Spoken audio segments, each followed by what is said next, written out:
the free agent with the most leverage over the 49ers. They have a ton of free agents, and a lot of them, they're probably going to say, goodbye, we'll replace you. But if there's one guy that the Niners have to really, really, really work hard to bring back, who do you think it is? Laken Tomlinson. I totally agree. Why? Because you're struggling at this center position, trying to Yep. figure out, is Matt going to retire? Is he not? The right guard position, you don't really like Brunskill, but Aaron Banks isn't ready to take over. He didn't even play, wasn't active a lot of times. What's going on at that position? Right tackle, McGlinchey tore his quad off of his entire bone. So you don't know. So it's like you can't create another hole on the offensive line. So if there's anyone that has any type of real hold or over the organization in the sense of you have to sign me, you need me, is Laken Tomlinson.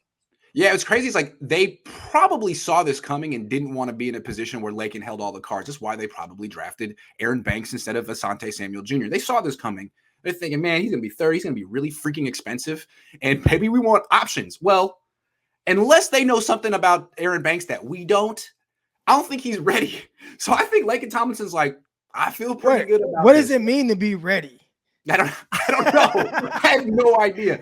But I saw Trey Lance play a little bit last year. I was impressed. I didn't see anything from Aaron Banks last year. I'm thinking. And I didn't like Aaron Banks on film coming out of college. I thought they lied to us about saying he moves well for a big guy. I saw the complete opposite on film. Yeah, that wasn't a scouting report at all. So, also, they haven't shown any ability to draft and develop offensive linemen. None. Unless we're supposed to believe that they really like Jalen Moore or something. So I think if they don't sign Laken Tomlinson, they're going to have to sign someone else who's either worse than him or more expensive than him. And why would you do that? Like everyone, you give the Bob McKittrick Award to Laken Tomlinson every freaking year as the best offensive lineman on your team, even though Trent Williams is on the team. Keep him. Keep him. I don't think they can afford to let him go, even though he's not an elite guard by any stretch. He's good, though. Yeah. He's good. He's good. He's good. Hey, thanks for the $2. Love you, Grant. Everyone be cautious if Grant does a fantasy football edition. I would never do fantasy football. I'm terrible at fantasy. He's faithful to the end. Grant's future Monday Night Football broadcast team, Trubisky, Trask, Mully. I love it. Be blessed. Oof. Those are all guys I should probably stop scouting quarterbacks. It's going to follow me around forever. Jacob says, if the hospital right now and this, whoa, damn, are you all right, Jake? Whoa, in the hospital right now, and this is sure making life better for sure. Appreciate. Damn, Jacob. Sorry, you were just on the show yesterday. Hope everything's all right, man. Damn, man. Yeah. Sorry about that. Smack Jones says, got to bring back Big Lake. We need a healthy O-line with Lance the right side. Already trashed. Can't afford to lose above average. Yeah, and I'm thinking like a guy like DJ Jones, maybe just as good as Laken Tomlinson, but has zero leverage. Because the Niners know that that Chris Sarek or however you pronounce his name can pretty much work magic. And right? You could just say, you know what? Well, if Kinlaw can play, we'll make Kinlaw be our D tackle, and Armstead can play 3-tech full time, and boom, problem solved for a 2-down guy. Yeah, absolutely. I mean, the Niners don't need. Everyone's saying the Niners need to draft an edge rusher high.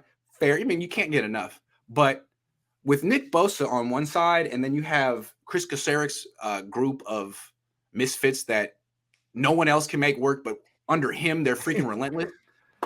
I don't know. What I would do if I were John Lynch, I would just say, Chris, just tell me 5 defensive linemen you like, and I'll just get whoever you want. I totally trust you. Whoever you like, I got it. When the Niners signed Charles Omenihu, was like, who the hell is that? I'm like, oh, Chris Kasarek liked him. All right, he's going to be good in give him 4 weeks. Give him 4 weeks. And he said, give him a year in this defense. He said, give him a year in this defense, and he's going to be.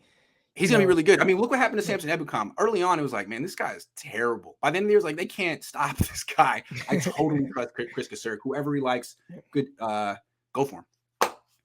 Sorry, DJ Jones. Sorry, Arden Key. Because with Arden Key, it's like, man, you're really important. You've developed into this cog for us. I'm sure they're thinking we can get the next Arden Key.